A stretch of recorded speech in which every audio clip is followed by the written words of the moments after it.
सुरक्षा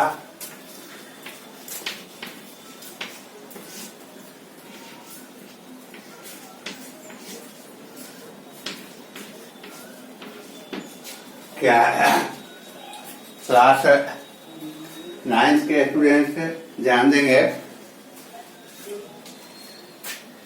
अर्थशास्त्र अध्याय 4 चैप्टर 4 के संबंध में आपको बताने जा रहा हूं। इसमें टॉपिक है भारत में खाद्य सुरक्षा। भारत में खाद्य सुरक्षा। तो सबसे पहले हम लोग यह जानेंगे कि खाद्य सुरक्षा क्या है। खाद्य सुरक्षा का अर्थ होता है खाने वाली सामग्री जैसे चावल, गेहूं या अन्य जो अनाज हैं उसको सुरक्षित रखना। तो भारत में जब 1947 के पूर्व जब अंग्रेजों का शासन था तो खाद्य सुरक्षा का व्यवस्था नहीं था। तो खाद्य सुरक्षा का व्यवस्था नहीं होने के कारण आपदा में जैसे बाढ़, अकाल, सुखाड़ जब देश के अंदर आता है तो वैसी स्थिति में लोगों अनाज के बिना, भोजन के बिना मरने लगते हैं। जैसे बंगाल प्रांत में 1939 के दशक में लगभग अकाल के कारण 3 लाख लोग मरे थे। तो क्या खाद्य सुरक्षा की व्यवस्था भारत सरकार आजादी के बाद किया। इसका मुख्य उद्देश्य है खाने वाली सामग्री को एक सुरक्षित स्थान पर रखना और यह अनाज का रखाव निर्भर करता है उत्पादन पर। देश के अंदर जो अनाज का उत्पादन होता है। दूसरा, आयात, कितना देश के अंदर अनाज का आयात होता है। पुनः वैसे बहुत से लोग हैं जो अनाज के मामले में पूर्ण रूप से असुरक्षित हैं और उन लोगों के पास अनाज खरीदने के लिए पैसा भी नहीं रहता है। या जब देश के अंदर बाढ़ आता है, भूकंप आता है या अन्य प्रकार के जब दैविक प्रकोप आते हैं तो ऐसी स्थिति में यह खाद्य सुरक्षा यानी खाद्य अनाज का भंडार जो बचाव करके रखा जाता है, तो ऐसी स्थिति में उन लोगों को इसी खाद्य सुरक्षा के भंडार से अनाज प्रदान किया जाता है और यह अनाज प्रदान करने का सरकार के द्वारा एक सरकारी जन वितरण प्रणाली की दुकान या अन्य माध्यमों से वैसे लोगों को आपत्ति में अनाज प्रदान किया जाता है। तो 80% लोग वैसे हैं जो अनाज के मामले में पूर्ण रूप से आत्मनिर्भर नहीं है। मात्र 20% लोग हैं जो आत्मनिर्भर हैं। अब इन लोगों को अगर इस प्रकार के अनाज का व्यवस्था नहीं रखा जाए तो ये अनाज के बिना मरने लगेंगे। तो इस उद्देश्य की प्राप्ति के लिए खाद्य सुरक्षा का व्यवस्था भारत सरकार के द्वारा किया गया है। यानी खाद्य सुरक्षा क्या है? यानी अनाज को, एक उत्पादित अनाज को सुरक्षित ढंग से रखना, या पॉपुलेशन जनसंख्या के अनुपात में यदि अनाज कम है तो आयात करा करके अनाज का व्यवस्था करना, सुरक्षित स्थान पर रखना, और पुनः आपत्ति काल में दैविक प्रकोप जब होता है, बाढ़, सुखाड़ या अन्य प्रकार के प्रकोप जब आते हैं, तो ऐसी स्थिति में प्रभावित लोगों को जीवन रक्षा के लिए, जीवन बचाव करने के लिए जो अनाज प्रदान किया जाता है, ये प्रदान किया जाता है। ये आपका खाद्य सुरक्षा है। खाद्य सुरक्षा के परिणाम स्वरूप जब भी मुसीबत आता है, बाढ़ या अन्य प्रकार के, तो लोगों का जीवन जो है, यही खाद्य सुरक्षा जो अनाज का भंडार होता है, इससे अनाज उनको प्रदान कराकर और उनका जीवन का रक्षा किया जाता है, बचाव किया जाता है। संवैधानिक रूप से मौलिक अधिकार में के तहत प्रत्येक नागरिक को जीवन का बचाव करना परम कर्तव्य है सरकार का। अगर वैसे लोग हैं जो असुरक्षित हैं, जो अनाज के मामले में वैसे या अनाज स्वयं खरीद नहीं सकते हैं, उनके पास उतना संसाधन नहीं है, उतना पैसा नहीं है, तो वे लोग इस जो खाद्य सुरक्षा जो भंडार है, इसी भंडार से सरकारी जन वितरण प्रणाली के दुकान के द्वारा उन्हें जीवन रक्षा के उद्देश्य से अनाज प्रदान कराया जाता है। तो इस प्रकार से खाद्य सुरक्षा आजादी के बाद भारत सरकार के द्वारा कराया गया है। इसके पहले ऐसा कोई व्यवस्था भारत में नहीं था, और यही कारण था कि बंगाल प्रांत में यानी लगभग 3 लाख लोग 1939 के दशक में मौत हुआ था। पुनः जैसे आजादी के बाद भी देश के अंदर अकाल हुआ है 1958-60 के दशक में। 1958-60 के दशक में भारत में अकाल हुआ था।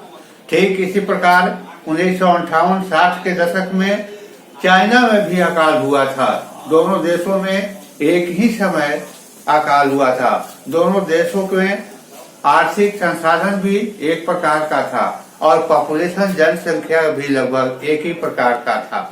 लेकिन चाइना में बहुत लोग अनाज के बिना मौत के मुख में चले गए थे।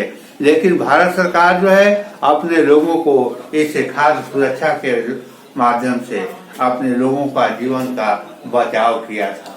तो खाद्य सुरक्षा का मुख्य उद्देश्य जो है असुरक्षित लोगों को है ना समय समय पर अनाज प्रदान कर, कम कीमत पर अनाज प्रदान कराया जाता है। और जब आपदा आता है तो आपदा आने पर सुरक्षित और असुरक्षित दोनों प्रकार के लोगों का आर्थिक स्थिति एक ही प्रकार का हो जाता है। जैसे मान लिया जाए कि जब किसी क्षेत्र में बाढ़ आ जाता है, बाढ़ जब आ जाता है तो मान लिया कि जो असुरक्षित है अनाज के मामले में वे तो असुरक्षित हैं ही, लेकिन जो अनाज के मामले में असुरक्षित नहीं है वे अपने सालों का अनाज का व्यवस्था खाने का रखते हैं। लेकिन बाढ़ आने के कारण उनके घर में पानी प्रवेश कर जाता है, अनाज जो है सड़ जाता है। तो ऐसी स्थिति में जो व्यक्ति खाद्य के मामले में स्वावलंबी हैं और जो अस्वावलंबी हैं, दोनों की आर्थिक स्थिति एक प्रकार का हो जाता है। और वैसी स्थिति में इस खाद्य सुरक्षा के द्वारा जो है उन लोगों को अनाज प्रदान कराया जाता है और जीवन को बचाया जाता है। और इसीलिए खाद्य सुरक्षा जो है वो बड़ा ही जरूरी है।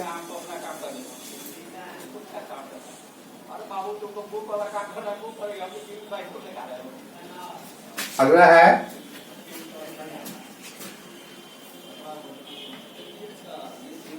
आपदा के समय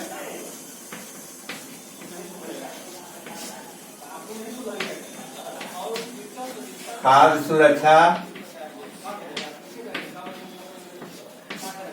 आपदा के समय खाद्य सुरक्षा कैसे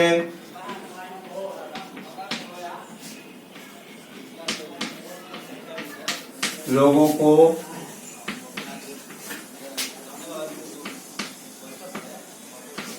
मदद करता है।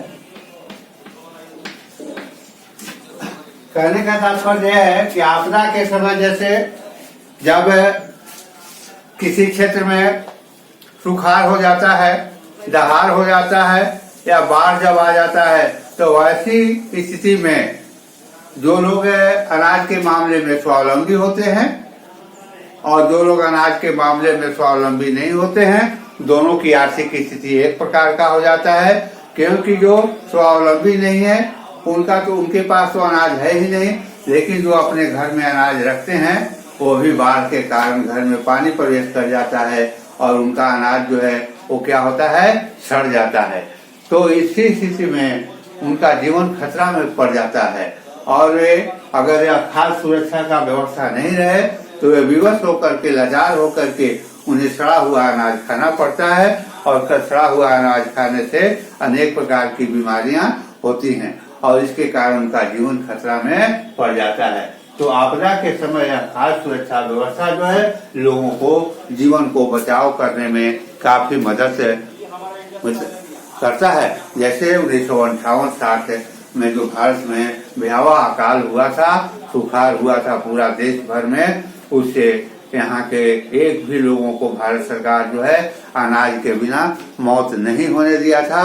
उसमें काफी मदद जो है वह खाद्य सुरक्षा व्यवस्था के कारण ही ऐसा हुआ था। यही खाद्य सुरक्षा जब चाइना में व्यवस्था नहीं था तो वहाँ बहुत सारे लोग जो है वो मौत के मुख में चले गए और इसलिए खाद्य सुरक्षा लोगों को जीवन का बचाव करने के लिए बड़ा ही महत्वपूर्ण है।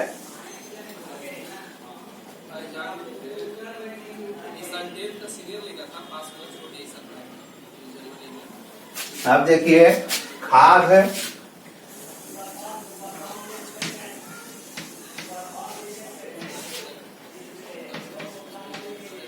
असुरक्षित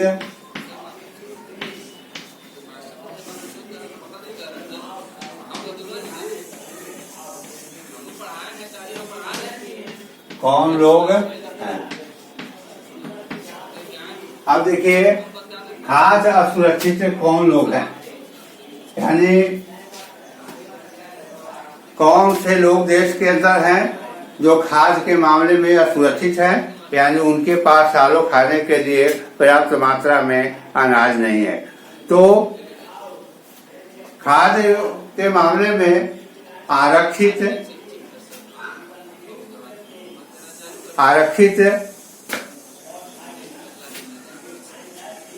जनजाति के लोग जो हैं वो खाद्य के मामले में असुरक्षित हैं, क्योंकि उनके पास अपना निजी भूमि नहीं होता है। वे दूसरे के भूमि पर श्रम करते हैं, मेहनत करते हैं और उसे आय प्राप्त करते हैं, कुछ अनाज प्राप्त करते हैं और इसके कारण वे खाद्य के मामले में असुरक्षित रहते हैं। इसके साथ ही साथ वे एक प्रकार के बेरोजगार भी रहते हैं। जैसे कृषि कार्य पर निर्भर रहते हैं और कृषि कार्य पर निर्भर होने के कारण कृषि में साल में 6 महीना काम मिलता है और 6 महीना वे बैठे हुए रहते हैं और वैसी स्थिति में जो अनाज भी रहता है वे अनाज को खा जाते हैं, उसके बदले में उन्हें कुछ मिलता नहीं है और इसके कारण से वे खाद्य के मामले में, अनाज के मामले में असुरक्षित रहते हैं और विवश होकर के उन्हें दूसरे कामों को तलाश करना पड़ता है।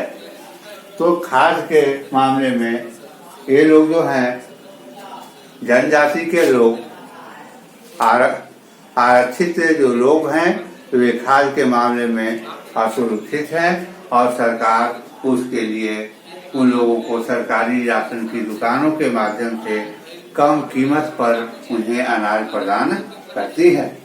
तो इस प्रकार से ये खाद्य के क्षेत्र में असुरक्षित हैं। पुनः आगे हम देखेंगे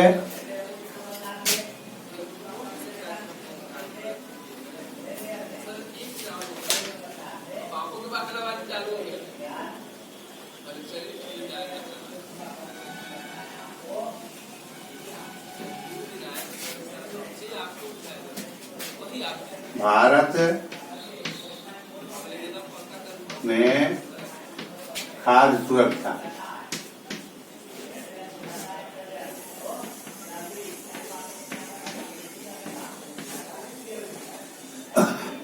अब यहाँ देखेंगे कि किस प्रकार भारत में अनाज के मामले में स्वावलंबी बना, इसके बारे में हम लोग देखेंगे। 1970 के दशक में एक नियम कानून बनाया गया भारत सरकार के द्वारा कि देश की जो जनसंख्या है, पॉपुलेशन है, उसके अनुपात में अनाज का व्यवस्था बहुत जरूरी है, ताकि आपदा के समय लोगों को इस अनाज को प्रदान करा करके और उनके जीवन को बचाया जा सके। लेकिन अनाज यदि उस रूप में देश के अंदर उत्पादन में मान लिया जाए कि जनसंख्या बहुत अधिक है और उस अनुपात में देश के अंदर अनाज का उत्पादन नहीं हो रहा है, तो चाह करके भी सरकार अनाज का स्टॉक उतना नहीं कर पाएगा। फिर अगर नहीं कर पाएगा तो इसके लिए व्यवस्था है कि वह दूसरे देशों से जो अनाज कम है वह अपने देश में मंगा करके और पूर्ति करे। तो इस प्रकार से खाद्य सुरक्षा का व्यवस्था भारत सरकार के द्वारा किया जाता है।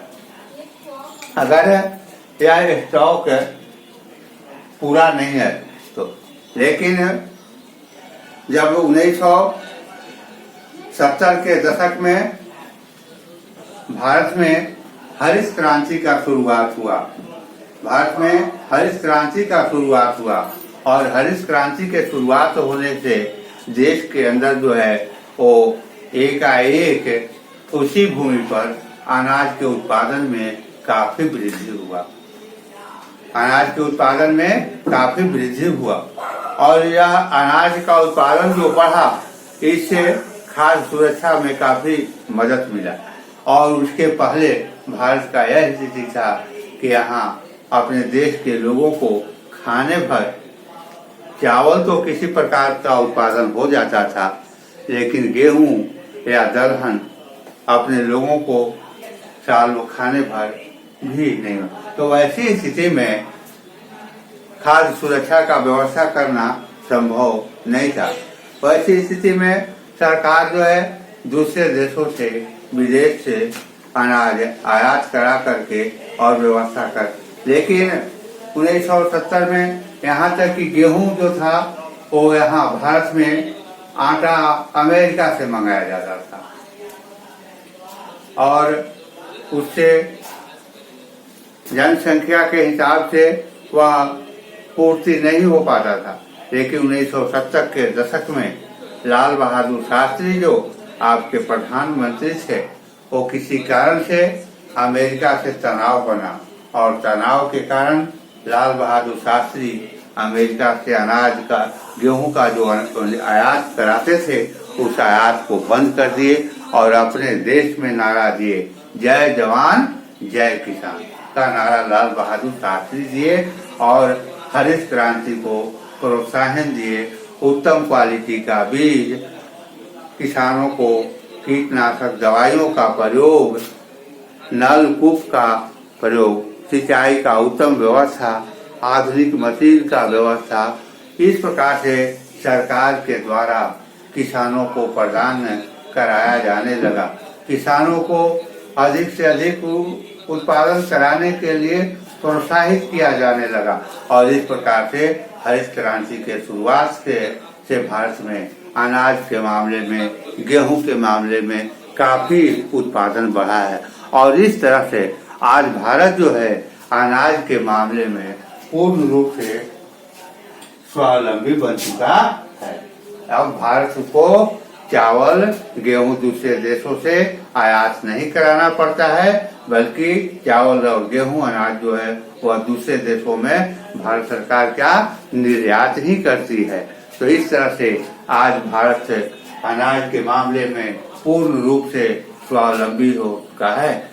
पूरे भारतवर्ष में अभी अनाज का उतना स्टॉक है, अभी उतना खाद्य सुरक्षा व्यवस्था कर लिया गया है सरकार के द्वारा कि एक नहीं, अगर 5 साल भी देश के अंदर अकाल पड़ा रहे तो पूरे भारतवर्ष के लोगों को अनाज के लिए दूसरे देशों पर निर्भर नहीं रहना पड़ेगा। और यह सारा व्यवस्था जो है वो हरित क्रांति का परिणाम है कि इसके चलते एकाएक अनाज का उत्पादन में काफी वृद्धि हुआ है। तो इस प्रकार से भारत में खाद्य सुरक्षा का व्यवस्था सरकार के द्वारा अभी वर्तमान समय में बहुत ही अच्छा किया गया है।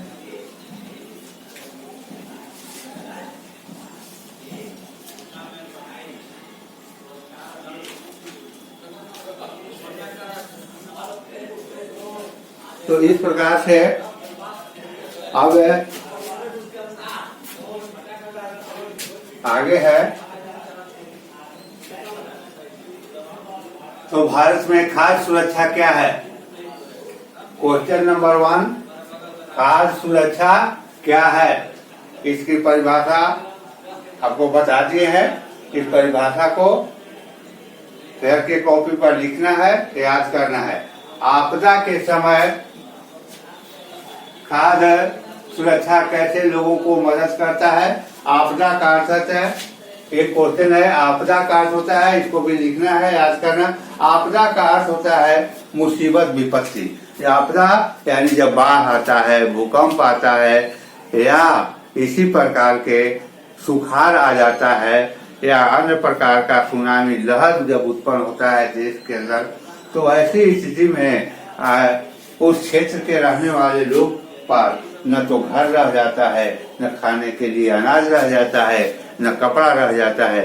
तो वैसी स्थिति में यह है आपदा के समय जो है खाद्य सुरक्षा, जो अनाज का सुरक्षित व्यवस्था किया गया है, वह लोगों को जीवन को बचाव करने में काफी मदद करता है। पुनः आगे हम देखेंगे कि खाद्य असुरक्षित कौन लोग हैं। यानी खाद्य सुरक्षित वैसे लोग हैं जो श्रमिक हैं, मजदूर हैं, जो दिहाड़ी मजदूरी करते हैं, जिनके पास अपना खेती नहीं है, जो दूसरे के खेतों पर काम करते हैं, और आरक्षित लोग हैं और जनजाति के लोग हैं। ये लोग हमेशा जो है वो खाद्य के मामले में असुरक्षित रहते हैं। इसका मुख्य कारण यह है कि इनके पास अपना भूमि नहीं है और दूसरे के भूमि पर जो काम करते हैं वो सालों इनको काम नहीं मिल पाता है। साल के 6 महीना ही इन्हें काम मिलता है और 6 महीने अब दूसरे काम के तलाश में इधर से उधर भटकते रहते हैं। ये लोग खाद्य मामले में असुरक्षित हैं। अगर इनको खाद्य सुरक्षा का व्यवस्था नहीं सरकार के द्वारा कराया जाता है, इन्हें कम कीमत पर अनाज नहीं प्रदान किया जाता है, तो इनका और इनके परिवार के लोगों को जीवन जो है अनाज के बिना, खाद्य के बिना यानी छीन सकता है। तो इस तरह से सरकार का यह परम कर्तव्य बनता है कि जैसे संविधान में भी लिखा हुआ है कि मौलिक अधिकार का अर्थ है कि मौलिक अधिकार को कहा गया है कि यह भारतीय संविधान का आत्मा है। यदि यह हट जाता है तो संविधान का कोई महत्व नहीं रहे। तो इस मौलिक अधिकार के तहत जो है यह किसी का जीवन छीनने का अधिकार किसी को नहीं है, और सरकार का, गवर्नमेंट का परम कर्तव्य बनता है कि एक भी व्यक्ति खाद्य के बिना, अनाज के बिना किसी का मौत न हो। तो इस तरह से वैसी स्थिति में मदद करता है। अब भारत में खाद्य सुरक्षा किस प्रकार का व्यवस्था किया जाता है? तो भारत में खाद्य सुरक्षा जो है 1970 के दशक के पहले भारत खाद्य के क्षेत्र में पूर्ण रूप से स्वावलंबी नहीं था और दूसरे देशों पर निर्भर रहना पड़ता था। खासकर गेहूं, चावल के मामले में तो स्वावलंबी था, लेकिन वह भी बहुत अधिक स्वावलंबी नहीं था। अन्य चीज मामलों में वह दूसरे पर निर्भर रहना पड़ता था। अमेरिका से मंगाना पड़ता था गेहूं, आटा और राशन की दुकान, जन वितरण प्रणाली की दुकान से लोगों को प्रदान किया जाता था। लेकिन 1970 के बाद लाल बहादुर शास्त्री जय जवान जय किसान का जब नारा दिए तो देश के अंदर जो है अनाज के मामले में अब भारत स्वावलंबी हो चुका है। यहाँ तक कि एक नहीं अगर 5-6 वर्षों तक भी अगर देश के अंदर सुखाड़ दहाड़ जैसी आपदा आए तो ऐसी स्थिति में भारत सरकार यानी अपने देश के सभी लोगों को खाद्य सुरक्षा का जो स्टॉक है, गोदाम है, उसके माध्यम से जन वितरण प्रणाली की दुकान के माध्यम से सारे लोगों को अनाज प्रदान करके और जीवन का बचाव कर सकता है। इस तरह से खाद्य सुरक्षा के संबंध में तो पुनः अब हम लोग देखेंगे क्या कि इसमें खाद्य सुरक्षा क्या है, इसको लिख लेंगे, याद करेंगे। आपदा के समय खाद्य सुरक्षा कैसे लोगों को मदद करता है, इसको हम लिखेंगे के कॉपी पर और याद करेंगे। खाद्य असुरक्षित कौन लोग हैं, इसके बारे में भी लिखेंगे। भारत में खाद्य सुरक्षा के मामले में क्षेत्र में कब और कैसे भारत स्वावलंबी बना है, तो ये सारा क्वेश्चन को लिख लेना है और फिर